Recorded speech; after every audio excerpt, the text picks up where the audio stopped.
저에게 아주 특별한 비밀이 하나 있습니다.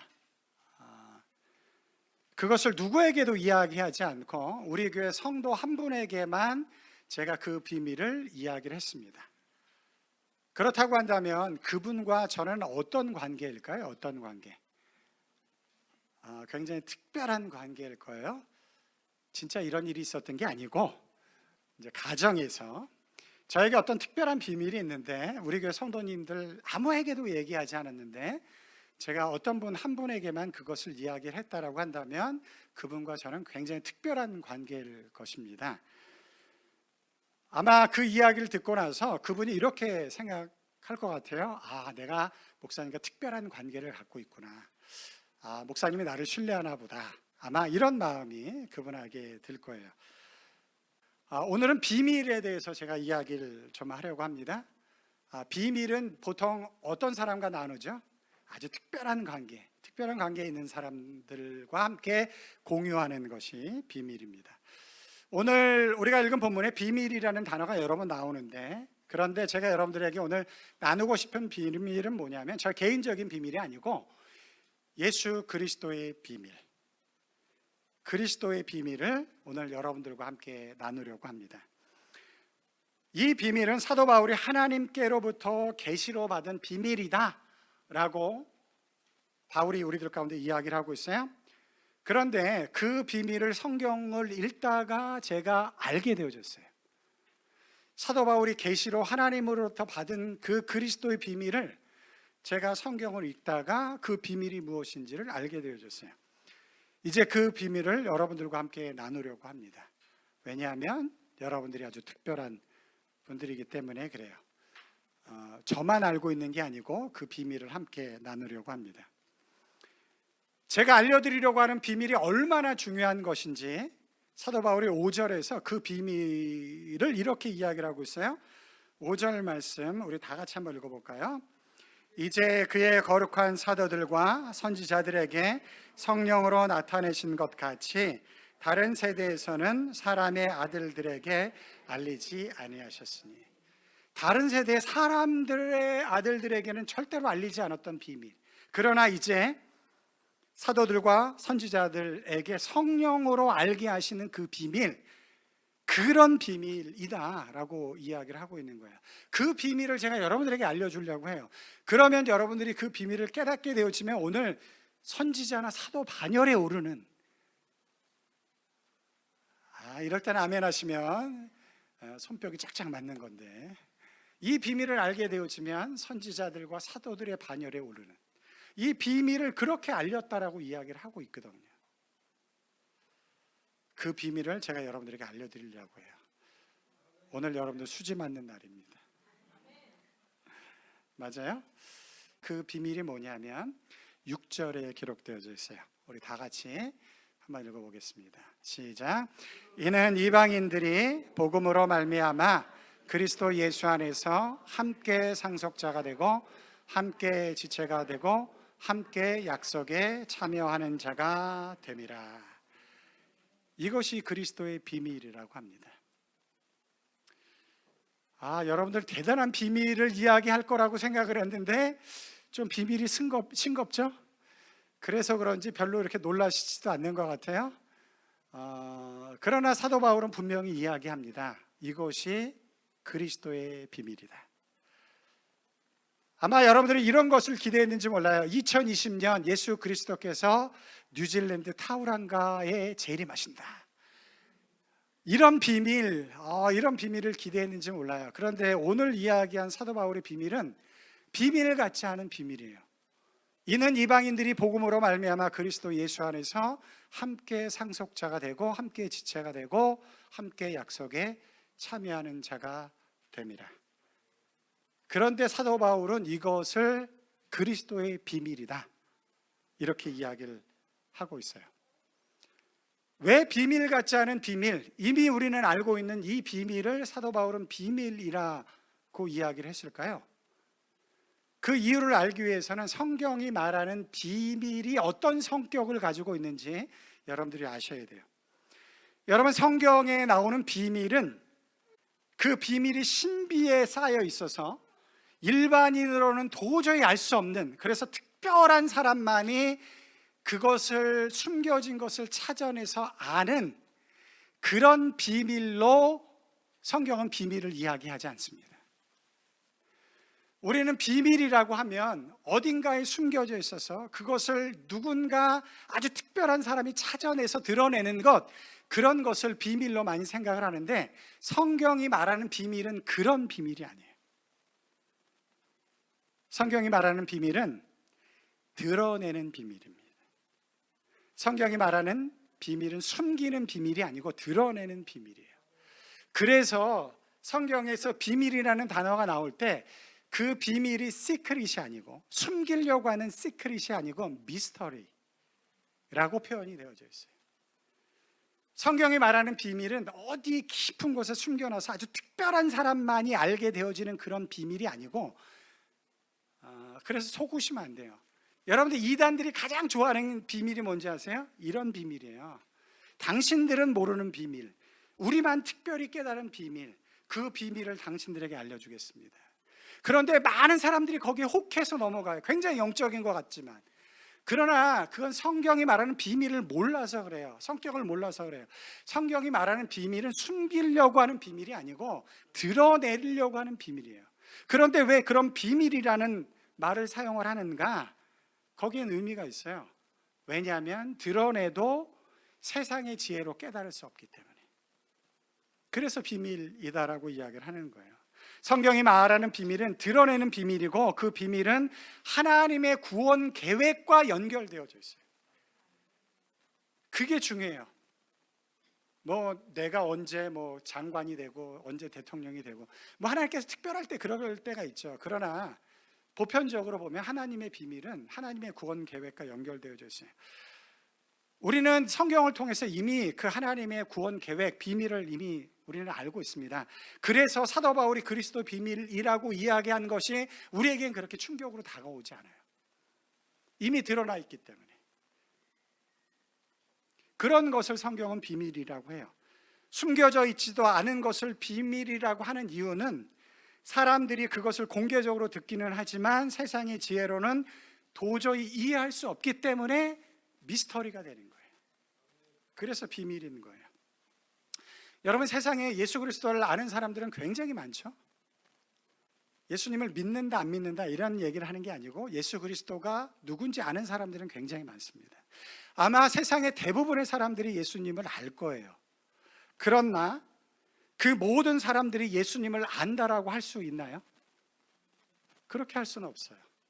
그런 사람들은 그렇게 많지 않을 수도 있어요. 세상에 많은 사람들이 예수 그리스도를 압니다. 드러났어요, 이미 예수 그리스도는. 그러나 그 예수 그리스도를 아는 사람, 진짜로 아는 사람들은 그렇게 많지 않다라는 거예요. 미스터리예요. 그래서 예수 그리스도가 비밀인 거예요. 숨겨져 있기 때문이 아니고 이미 드러났지만 세상의 지혜로 그것을 깨달을 수 없기 때문에. 그래서 예수 그리스도가 세상 사람들에겐 비밀이 되어주는 것입니다.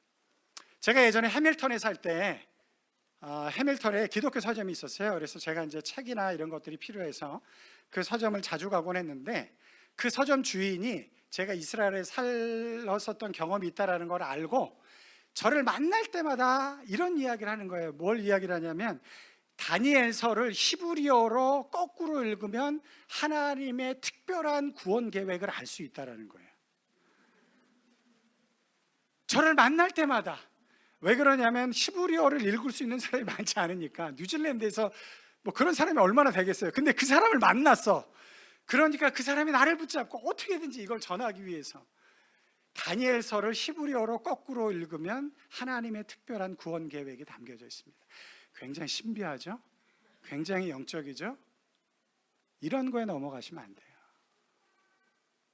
이런 거에 넘어가시면 안 돼요. 여러분, 하나님이 세상을 구원하기를 원하세요.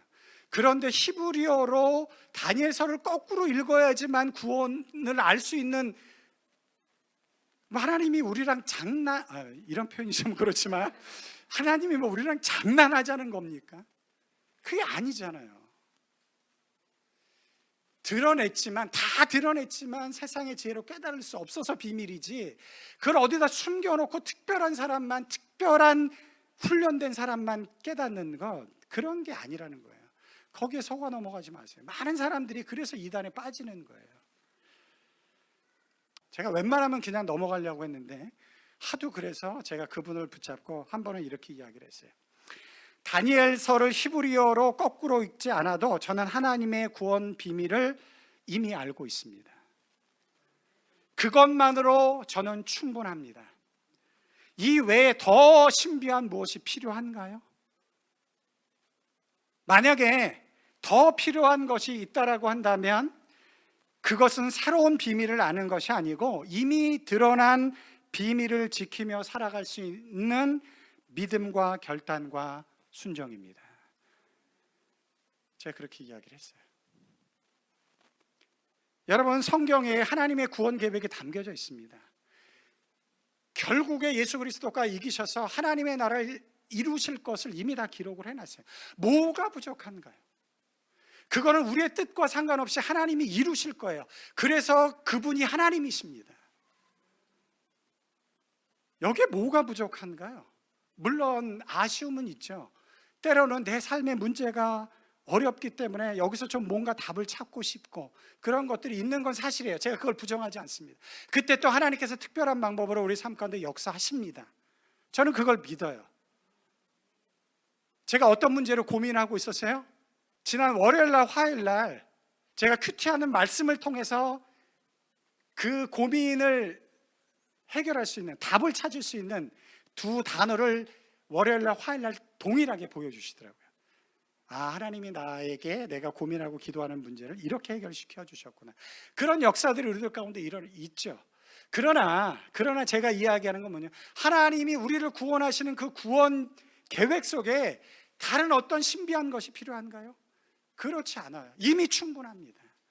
우리에게 필요한 것은 무엇이냐면 다른 신비한 어떤 특별한 구원 비밀이 아니고 우리에게 필요한 건 뭐냐면 이미 드러난 비밀을 지켜 살아낼 수 있는 믿음과 결단과 순종, 그것이 우리에게 필요한 것이에요. 그것을 피하기 위해서 자꾸 신비한 것을 찾으려고 해요. 제가 오늘 말씀을 전하면서 여러분들에게 도전하기 원하는 것은 어떤 신비한 거 찾으려고 하지 마시고요, 이미 드러난, 신비하게 하나님께서 우리의 신앙의 경험을 하실 때가 있어요. 저도 그런 경험이 있습니다. 제가 그걸 부인하는 게 아니고, 그러나 그거를 찾으려고 애쓰는 그 이상으로 이미 드러난 하나님의 구원 계획을 이뤄나가시는 여러분들이 되시길 바랍니다. 이미 성경에 우리가 어떻게 살아야 될지 수없이 많은 말씀들이 드러나 있잖아요. 그 말씀을 붙잡고 살아가시라고, 그 말씀을 붙잡고 씨름하면서 살아가시는 여러분들 되시길 주님의 이름으로 축원합니다. 그때 하나님께서 더 큰 세계를 열어주시는 거예요. 그럼 사도 바울이 이야기한 그리스도의 비밀은 과연 어떤 내용을 담고 있는가?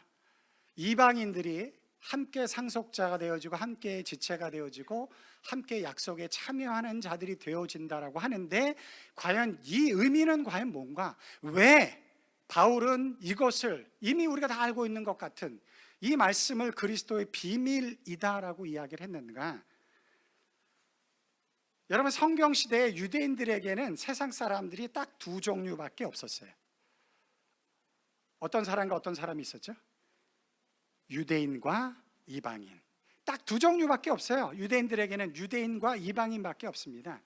유대인은 하나님이 선택한 축복받은 사람들이고, 이방인은 지옥의 불쏘시개로 쓰기 위해 만들어진 저주받은 사람들입니다. 유대인들에게는 딱 두 개밖에 구분이 안 돼요. 그러다 보니까 유대인들이 선택한 세계관은 뭐냐? 절대로 이방인과 우리는 함께 할 수 없다라는 거예요. 우리는 절대로 이방인 같지 않다라는 거예요. 우리는 선택받은 백성이고 너희는 하나님의 저주받은 사람들이다 라는 거예요. 여러분, 하나님께서 유대인을 선택한 이유가 뭔가요? 유대인만 축복하기 위해서, 유대인만 선민 삼기 위해서, 유대인만 하나님의 백성 만들기 위해서. 맞나요? 저는 굉장히 친유대주의적인 사람입니다. 오죽하면 제가 선교사로 이스라엘까지 갔겠어요. 그러함에도 불구하고 그건 정답이 아닙니다. 하나님께서 유대인을 선택한 이유는 뭐냐면 하나님의 복을 받고 그 복을 누리면서 결국은 그 복을 가지고 이방인을 하나님 백성 만들기 위해서 하나님께서 유대인을 선택한 것입니다. 맞죠? 그런데 유대인들이 그 하나님의 구원 계획을 놓쳤어요. 유대인들이 그 하나님의 구원 계획의 미스터리, 비밀을 깨닫지 못했습니다. 그래서 결국은 누가 오셨어요? 결국은 예수 그리스도가, 하나님이 자신이 육신을 입고 결국은 이 땅에 오셨어요. 그래서 하신 일이 뭐예요? 에베소서 2장 13절부터 15절까지 보시면 이렇게 기록되어져 있습니다. 이제는 전에 멀리 있던 너희가, 여기서 전에 멀리 있던 너희는 누구냐면 이방인이에요. 이제는 전에 멀리 있던 너희가 그리스도 예수 안에서 그리스도의 피로 가까워졌느니라. 그는 우리의 화평이신지라 둘로 하나를 만드사. 둘이 누구냐면 유대인과 이방인이에요. 둘로 하나를 만드사 원수된 것 곧 중간에 막힌 담을 자기 육체로 허시고 법조문으로 된 계명의 율법을 폐하셨으니 이는 이 둘로 자기 안에서 한 세 사람을 지어 화평하게 하시고, 이 둘로 자기 안에서, 예수 그리스도 안에서 한 세 사람을 지어 화평하게 하시고, 그래서 얻어지는 결과가 뭐예요? 함께 상속자가 되어지는. 이방인이 어떻게 하나님의 상속자가 되어집니까? 그런 일은 절대로 일어날 수 없어요. 유대인들에게. 그거는 유대인의 수치고 유대인의 부끄러움이에요. 어떻게 이방인이 유대인, 하나님의 선민 속에 들어올 수 있는가? 꿈도 꿀 수 없는 일. 그래서 배격했던 그 비밀을 깨닫지 못해서. 그러나 그 일을 이루기 위해서 예수 그리스도가 이 땅에 오셔서 십자가의 죽으심으로, 여러분, 우리 십자가의 죽으심을 나의 구원으로만 많이 이해를 했지만 이런 신비함이 담겨져 있어요. 에베소서가 이야기하고 싶은 그 십자가의 비밀이 이거예요. 그리스도의 비밀이 이거예요. 이방인에게 제한되어졌던, 유대인에게만 이루어지려고 했던 하나님의 구원을 확장시키는 그 예수 그리스도의 십자가의 은혜, 그것이 그리스도의 비밀이다. 그렇게 이야기를 하고 있는 것입니다. 그래도 별로 특별하게 이렇게 감동으로 와닿지 않으시는 것 같아요. 제가 이야기할게요. 여러분들은 이 그리스도의 비밀을 듣고 눈물을 흘리셔야 돼요. 왜 그런지 아세요? 여러분이 이방인이기 때문에 그렇습니다. 여러분들이 이방인이기 때문에 그래요. 우리는 결코 죽었다 깨어나도 유대인이 될 수 없는, 하나님의 백성이 될 수 없는 그런 사람이었는데, 예수 그리스도께서 십자가의 죽으심으로 그 막힌 담을 허시고 둘로 하나로 세 사람을 만드심으로 우리가 예수 그리스도의 은혜를, 하나님의 사랑을 알게 되어졌다는 것입니다. 그것이 없었다면 여러분들은 지금 이 자리에 있을 수가 없는 거예요. 그 그리스도의 비밀이 없었다라고 한다면 여러분들은 여전히 세상 가운데 있는 사람들입니다. 여러분들에게 주어진 그 하나님의 구원이 그렇게 값진 것이라고 한다면 그리스도의 이 비밀이 우리들 가운데 눈물나게 감사한 비밀이 되어지는 거예요. 그리스도께서 오셔서 유대인과 이방인의 장벽을 깨시고 이제 둘을 하나로 만드셔서 한 세 사람을 만드신 그 놀라운 비밀, 은혜, 그것 때문에 여러분들이 이 자리에 있는 줄 믿습니다. 이 에베소서의 말씀을 통해서 사도 바울은 그 그리스도의 비밀을 담고 있는 사람들이 모인 공동체가 있다라고 이야기를 합니다. 혹시 그 공동체가 뭘까요? 그 공동체가 바로 교회입니다. 그리스도의 비밀을 담고 있는 사람들이 함께 모인 공동체, 그게 뭐냐면 교회예요. 여기서 말하는 교회는 건물로서의 교회가 아니고 조직으로서의 교회도 아닙니다. 여기서 말하는 교회는 하나님에 의해 지음받고 예수 그리스도의 십자가의 은혜로 구원받은 사람들이 성령의 인도하심을 따라 한 몸을 이룬 공동체를 의미합니다. 그런 교회, 사도 바울은 교회는 그리스도의 비밀을 담고 있는 사람들이 모인 공동체이다 라는 것을 에베소서에서 굉장히 강조하고 있어요. 제가 에베소서를 강의하면서 박정근 목사님이라는 분이 계세요. 그분이 쓴 책을 제가 이렇게 참고해서 살펴보고 있는데, 박정근 목사님이 에베소서를 이렇게 그분은 표현하셨어요. 제가 한번 읽어보겠습니다. 에베소서는 어두운 세상을 구할 새로운 사회를 이야기합니다. 그리스도를 통해 창조된 새로운 사회는 희망이 없던 이 사회에 생명을 주고 분열과 소외로 치닫던 세상에 일치와 화해를 가져오며 죄와 타락으로 멸망해 가는 곳에 의와 구원을 선포합니다. 이제 우리 모든 그리스도인은 개인의 구원을 넘어 이 새로운 사회의 일원으로서 교회를 혁신하는 일에 앞장서야 합니다. 왜냐하면 그리스도의 피가 흘려 세우신 새로운 사회, 곧 교회가 세상의 유일한 희망이기 때문입니다. 제가 오늘 말씀을 준비하면서 제가 너무너무 부끄러웠어요. 하나님께서 세우신 교회가 그 영광 가운데 있는데, 이 땅에 존재하는 모든 장벽과 차별과 의심과 저주와 그 모든 것들을 다 깨시고 이 땅에 존재하는 모든 사람들에게 하나님의 구원, 하나님의 은혜와 사랑의 구원을 선포하시는 통로로 존재하는 교회, 그 교회를 통해서 하나님은 하나님의 구원의 역사를 이뤄나가고 있다라고 하는데, 우리가 생각하는 교회는 과연 무엇인가? 그냥 단지 주일날 와서 예배 드리고 우리에게 맡겨진 일, 작은 일들 봉사하고 그런 것들이 과연 교회인가? 우리가 생각하는 구원과 우리가 생각하는 교회가 얼마나 개인적이고 작은가? 그것들을 생각하면서 제가 너무 부끄러웠고, 이 땅의 교회들이 참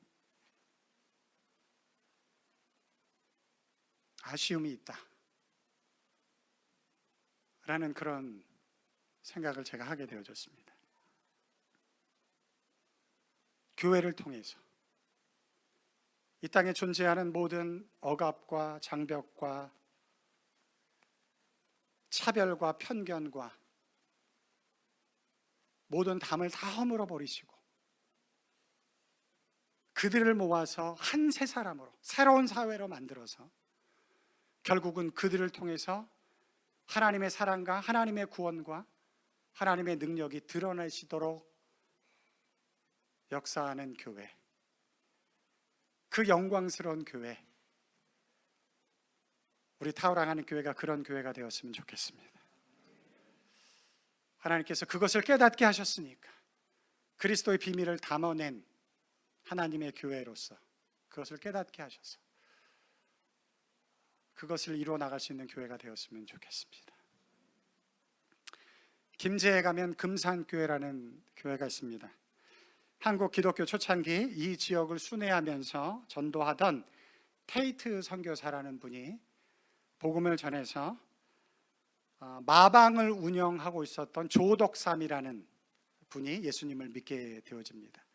여러분, 마방이 뭐냐면 그 당시에는 차가 없었으니까 말을 빌려주는 거예요. 렌터카 회사, 렌터카 회사 사장님 조덕삼이라는 분이 예수님을 믿게 되어졌어요. 그런데 그때 조덕삼의 하인으로 종으로 있었던 마부로 일하던 이자익 청년 또한 예수님을 믿게 되어집니다.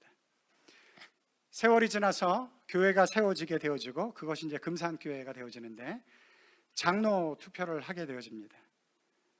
투표 결과 마방 주인 조덕삼이 떨어지고 그의 하인 이자익이 당선되었습니다.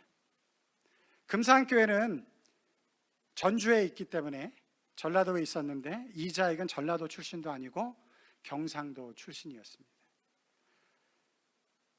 주인을 뛰어넘고 하인이 장로가 되는 거예요. 그 지역 출신도 아닌 사람이 장로가 됐어요. 결과가 발표되자 교회당은 찬물을 끼얹듯 조용해졌고 긴장감마저 돌았습니다. 지금은 우리가 충분히 이해할 수 있지만 그 당시 한번 생각해 보십시오. 양반과 하인, 주종 관계가 분명했던 시대에 하인이 주인을 뛰어넘고 장로가 됐으니 그건 굉장한 큰 충격이었어요. 아주 장내가 조용했습니다. 그때 장로에서 떨어진 조덕삼 그분이 발언권을 얻어서 다음과 같이 이야기를 했습니다. 우리 금산교회 교인들은 오늘 참으로 훌륭한 일을 해냈습니다. 저희 집에서 일하는 이자익은 저보다 신앙의 열의가 대단합니다. 참으로 감사합니다. 그 결과를 하나님의 뜻으로 기쁨으로 그가 수용을 했어요. 제가 이 이야기를 하는 이유는 뭐냐면 조덕삼 한 사람의 신앙적인 위대함 때문만이 아닙니다. 제가 오늘 이야기하고 싶은 건 뭐냐면 바로 하나님이 창세 전부터 계획하시며 이루어 가시는 하나님의 은혜의 경륜을 담아낸 교회, 그 교회가 바로 이런 모습이라는 거예요. 하나님은 이런 교회를 꿈꾸고 있다는 거예요. 그런 교회를 이 땅 가운데 세우셔서 그것이 교회의 영광이고, 그렇게 교회로 부름받은 자들이 그 하나님의 뜻에 순종함으로 이런 일들을 이루어 나가는 것, 하나님의 그 구원 계획들을 이루어 나가는 것, 그게 교회라는 거예요. 그 모습을 금산교회가 이루어냈어요.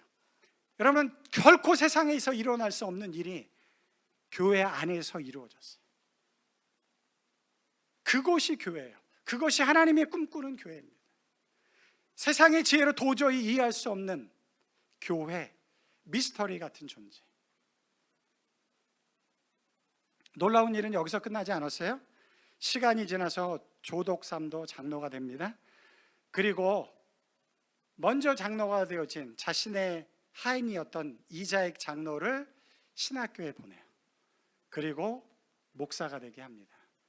그리고 그 목사님을 자기 교회로 청빙을 해요. 놀랍죠? 자기의 밑에서 하인으로 있었던 사람이 목사가 된 교회, 그 교회를 꿈꾸며 그렇게 한 사람을 키워냈습니다. 결국 이 이자익 목사님이 한국교회에 굉장히 큰 영향력을 끼쳤던 목사님이 되셨어요. 예수 그리스도 안에서 함께 상속자가 되고, 나는 양반이고 너는 종이야, 어떻게 종이 내 위에 갈 수 있느냐, 그렇게 이야기할 때 아니야, 예수 그리스도께서 그 모든 차별과 모든 담을 다 헐어버리셨어.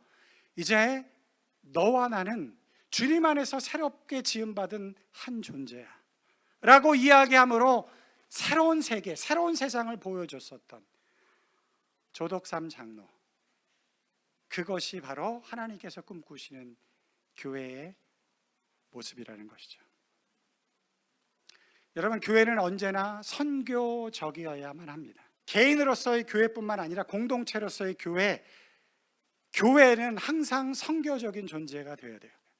선교적이라는 의미는 무슨 뜻이냐면, 우리가 먼 다른 나라에 가서 복음을 전하기 때문에 선교적인 교회다, 이런 의미도 담고 있지만 더 근본적인 의미는 뭐냐면, 하나님이 우리 안에서 세상이 도저히 할 수 없는 일을 이루어내고 계신다, 그것을 나의 삶을 통해서, 우리 교회를 통해서 드러내는 것, 그것이 선교라는 거예요. 그것이 선교예요. 제가 오늘 말씀을 준비하면서 정말 고민 많이 했어요.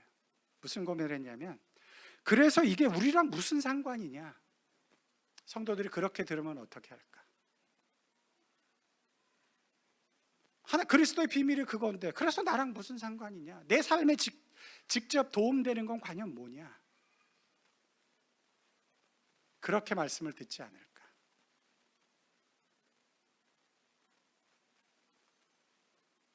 하나님께서는 이 땅 가운데 교회를 세우셨습니다. 그 교회를 통해서 하나님은 하나님의 구원의 역사를 이루어 나가십니다. 그리고 그 교회는 선교적인 교회가 되어야 돼요. 야, 도대체 저 교회는 왜 저런 일을 할까?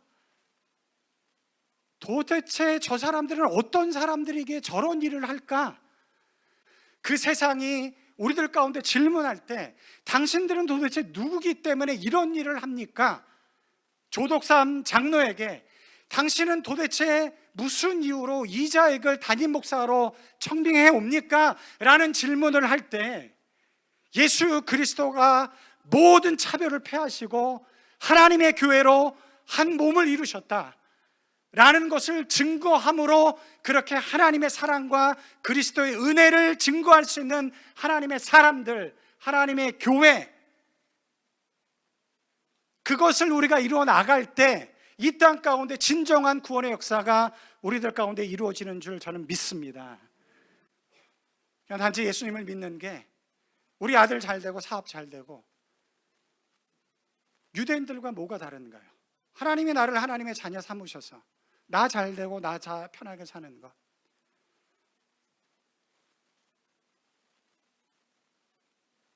그것을 뛰어넘어서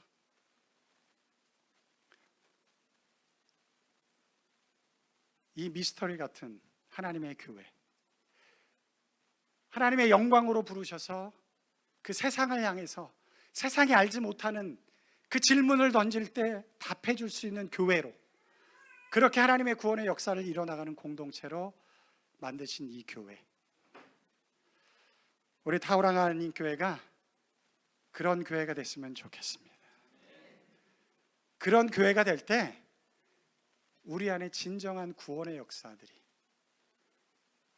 우리가 생각하지 못했던 놀라운 구원의 역사들이 마치 초대교회처럼 그런 역사가 우리들 가운데 일어나는 줄 믿습니다. 기도할까요? 사랑하신 주님, 우리가 예수님을 믿는 것의 의미가 과연 무엇입니까?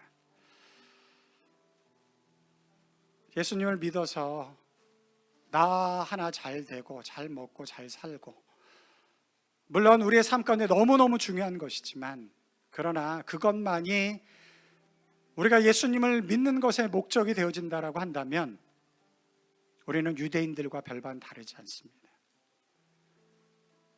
유대인들을 선택해서 결국은 열방을 구원하기 원하셨던 그 하나님의 구원 계획을 유대인들이 온전히 깨닫지 못하고 유대인과 이방인으로 구분해서 자기 세계 속에 갇혀 있을 때 하나님의 구원 계획은 숨겨지고 말았습니다. 그래서 예수 그리스도가 오셔서 그 숨겨진 구원 계획을 다시 드러내심으로 유대인과 이방인을 십자가의 은혜로 막힌 담을 허시고 원수되어진 것을 무너뜨리시고 한 새 사람을 만드셔서 하나님의 구원 계획을 담아낼 수 있는 교회로 만드셨습니다. 우리 한 사람이 그런 교회가 되어졌고 우리 모두가 모여서 그런 공동체로서의 교회가 되어졌습니다. 사랑하신 주님, 올 한 해 우리가 먼저 그의 나라와 그의 의를 구하는 삶을 살아가면서 우리의 구원이 나만을 위한 구원이 아닌 우리를 위한 구원으로 담아낼 수 있는 그 자리까지 가길 간절히 소원합니다. 그것이 부담스럽고 어려운 일일 수 있습니다. 그러나 그 안에 그리스도의 신비가 담겨져 있습니다. 그리스도의 비밀이 담겨져 있습니다. 그 안에 하나님께서 계획하신 하나님의 구원의 능력이 담겨져 있습니다. 거기까지 나아갈 수 있도록 주님 우리를 축복해 주시옵소서. 우리 교회를 축복해 주시옵소서. 감사하며 이 모든 말씀을 우리의 주 되신 예수님의 이름으로 기도드리옵나이다. 아멘.